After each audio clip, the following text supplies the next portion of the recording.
Thank you, Speaker. My question's to the Treasurer. How does the Albanese Labor government's economic plan help address some of the factors putting pressure on inflation? Give the call to the Treasurer. Thanks very much, Mr Speaker, and thanks to the wonderful member for Macquarie for her question. I haven't got a question from the Shadow Treasurer since November, so it's nice to get one from really anywhere I can get it.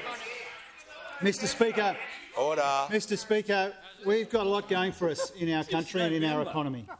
We're getting good prices for our exports. We're seeing the welcome beginnings of wages growth in our economy, and unemployment's got a 3 in front of it. And that's important.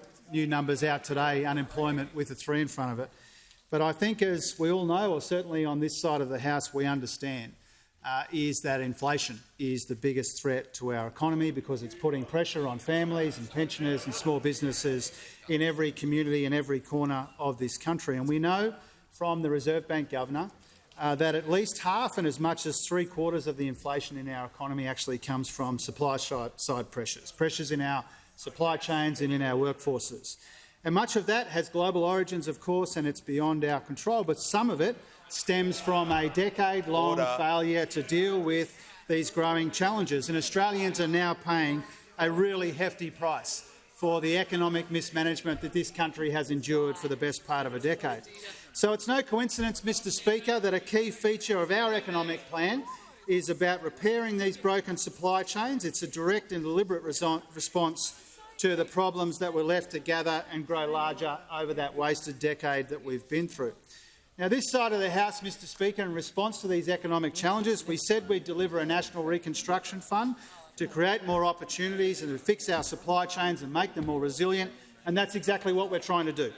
We said we'd tackle our housing affordability and supply problems with the Housing Australia Future Fund, and we're doing that as well. We said we'd invest in cleaner and cheaper and more reliable energy, and we're doing that too. We said we would clean up the mess that they left us, and that's what we're trying to do. Now, before the parliament, Mr Speaker, there are a number of bills which go right to the core of the economic plan that all the objective observers in this country think is the right way to come at this inflation challenge in our economy. And those opposite, true to form, are voting against them. So when they vote no to the National Reconstruction Fund or the Housing Australia Future Fund or cleaner and cheaper energy, they are voting for broken supply chains, for fewer affordable homes, for even higher energy bills.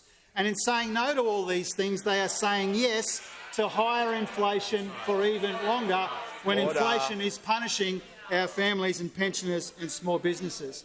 Mr Speaker, I think Australians understand who is working hard on their behalf to address the inflation challenge in our economy, and they know for sure who is hell-bent on keeping inflation higher for longer with this ridiculous pig-headed approach to the legislation before the House.